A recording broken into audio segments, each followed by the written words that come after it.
Hello everyone, welcome to Tasty Dish by Setu Palaniappan. இன்னைக்கு ஒரு சூப்பரான ஷாகி மஷ்ரூம் கிரேவி தான் பண்ண போகிறோங்க. இந்த ரெசிபி செய்கிறதுக்கு 200 கிராம் மஷ்ரூம் கழுவிட்டு எடுத்து வச்சுருக்கிறேன். இதை கட் பண்ணி எடுத்து வச்சுக்கலாங்க. இப்போ மஷ்ரூமாக கட் பண்ணி எடுத்துக்கிட்டாச்சு. இப்போ இது ஒரு பக்கம் இருக்கட்டுங்க. ஷாகி மஷ்ரூம் கிரேவிக்கு ஒரு மசாலா பேஸ்ட் அரைக்க போகிறோம். இதுக்கு ஒரு கடாயில் பட்டர் சேர்த்துக்கிறேன், எண்ணெய் கொஞ்சம் சேர்த்துக்கிறேன். பட்டர் உருகினதுக்கப்புறம் இதில் ஒரு இலை காடமம், க்ரீன் காடமமில் 2 சேர்த்துக்கிட்டு இருக்கேங்க, பிளாக் காடமமில் 1, கிராம்பு பட்டை 1 சேர்த்துக்கிட்டு இருக்கேன்.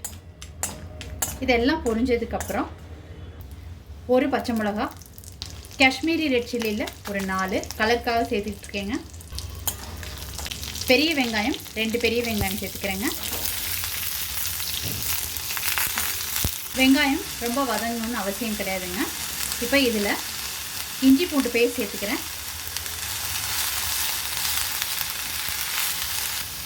இஞ்சி பூண்டு பேஸ்ட் போட்டு ஒரு 2 நிமிஷம் வதக்குனதுக்கப்புறம் இதில் தக்காளி 3 பெரிய தக்காளி சேர்த்துக்கிறேங்க. அடுத்து இதில் முந்திரி பருப்பு சேர்த்துக்கிறேங்க. வாசனைக்காக கொத்தமல்லி தலையோட தண்டு சேர்த்துக்கிறேங்க. இது எல்லாத்தையும் ஒரு தடவை கிண்டி விட்டுக்கு உப்பு சேர்த்துக்கிறேங்க. இந்த வெங்காயம் தக்காளிக்கு தேவைக்கான உப்பு சேர்த்துக்கிட்டு இருக்கேன். இதை கலந்து விட்டுட்டு தண்ணி சேர்த்துக்கிறேங்க. தண்ணி சேர்த்துட்டு ஒரு 10 மினிட்ஸ் இதை வேக விட்டு எடுத்துக்கலாங்க. வெங்காயம் தக்காளி வெந்துட்டுருக்க கேப்பில் இப்போ மஷ்ரூமை ஃப்ரை பண்ணி எடுத்துக்கலாங்க.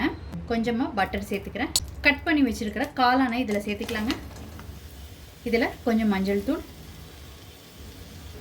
கொஞ்சமாக காஷ்மீரி சில்லி பவுடர், உப்பு கொஞ்சம், இது எல்லாத்தையும் கலந்து விட்டுக்கலாம். இது எல்லாத்தையும் ஒன்று சேர்த்து நல்லா கலந்து விட்ட பிறகு கொஞ்சமாக தண்ணி சேர்த்துக்கிறேங்க. இது நல்லா கலந்து விட்டுக்கலாம். 1/4 டம்ளர் தண்ணி விட்டு மஷ்ரூமை வேக விட்டுருந்தோங்க. இப்போ மஷ்ரூம்லேருந்தே தண்ணி ரிலீஸ் ஆக ஆரம்பிச்சிருச்சு. மஷ்ரூம்லேருந்து ரிலீஸ் ஆன தண்ணிலாம் வற்றிடுச்சுங்க. இப்போ இது ஒரு பவுலுக்கு மாற்றி வச்சுக்கலாங்க. வெங்காயம் தக்காளி வேக வச்சுருந்தது நல்லா வெந்துருச்சுங்க. இதை நல்லா ஆற வச்சுக்கலாம். ஆற வச்சுட்டு இதை பியூரி பண்ணி எடுத்துக்கலாங்க. இப்போ ஒரு பவுலில் தயிர் சேர்த்துக்கிறேங்க. தயிரோட 1/4 டீஸ்பூன் மஞ்சள் தூள், 1 ஸ்பூன் காஷ்மீரி சில்லி பவுடர், மல்லித்தூள் 1 ஸ்பூன், ஜீரா பவுடர் 1/2 ஸ்பூன். இது எல்லாத்தையும் நல்லா கலந்து விட்டுக்கலாம். இப்போ இதெல்லாம் மிக்ஸ் பண்ணியாச்சு, ஒரு பக்கம் இருக்கட்டுங்க. நல்லா ஆறுனதுக்கப்புறம் ஜாரில் சேர்த்துக்கிட்டு அரைச்சிக்கலாங்க. இந்த மாதிரி அரைச்சி எடுத்துக்கிட்டாச்சு. இப்போ ஒரு பேனில் பட்டர், கொஞ்சம் எண்ணெய், பட்டர் உருகினதுக்கப்புறம் இது கொஞ்சமாக ஜீரா சேர்த்துக்கிறேன், காஷ்மீரி சில்லி பவுடர் சேர்த்துக்கிறேங்க.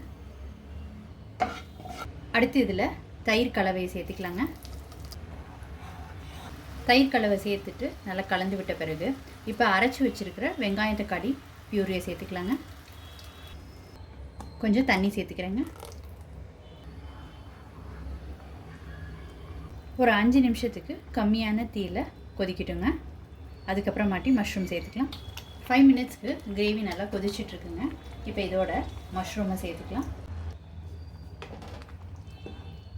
இந்த கிரேவிக்கு தேவையான அளவு உப்பு சேர்த்துக்கலாம். ஏற்கனவே சேர்த்துருக்குறவங்க அதனால் பார்த்து சேர்த்துக்கோங்க. மஷ்ரூம் சேர்த்ததுக்கப்புறம் ஒரு 2-3 நிமிஷம் கொதிக்க விட்டாச்சு. இப்போ கரம் மசாலா தூள் சேர்த்துக்கிறேன், கசூரி மெத்தி லீவ் சேர்த்துக்கிறேன். நல்லா கலந்து விட்டுக்கலாம். ஃப்ரெஷ் க்ரீமும் கொத்தமல்லி இலையும் சேர்த்துக்கலாங்க. ஷாஹி மஷ்ரூம் கிரேவி ரொம்ப சூப்பராக ரெடி ஆயிடுச்சுங்க. இது நான், பராத்தா, சப்பாத்தி, பூரி, ஜீரா ரைஸ் இது எல்லாத்துக்குமே ரொம்ப சூப்பராக இருக்குங்க. நீங்கள் இந்த ரெசிபி கண்டிப்பாக ட்ரை பண்ணி பாருங்கள். ட்ரை பண்ணிவிட்டு உங்களோட கமெண்ட்ஸை சொல்லுங்கள். உங்களுக்கு இந்த ரெசிபி பிடிச்சிருந்துச்சுன்னா லைக் அண்ட் ஷேர் பண்ணுங்கள். உங்கள் ஃபேமிலி அண்ட் ஃப்ரெண்ட்ஸ்க்கு. Tasty dish by Sethu Palaniappan சேனலை சப்ஸ்கிரைப் பண்ணுங்கள். நோட்டிஃபிகேஷன் பெல்லை கிளிக் பண்ணுங்கள் for more videos. Thanks for வாட்சிங்.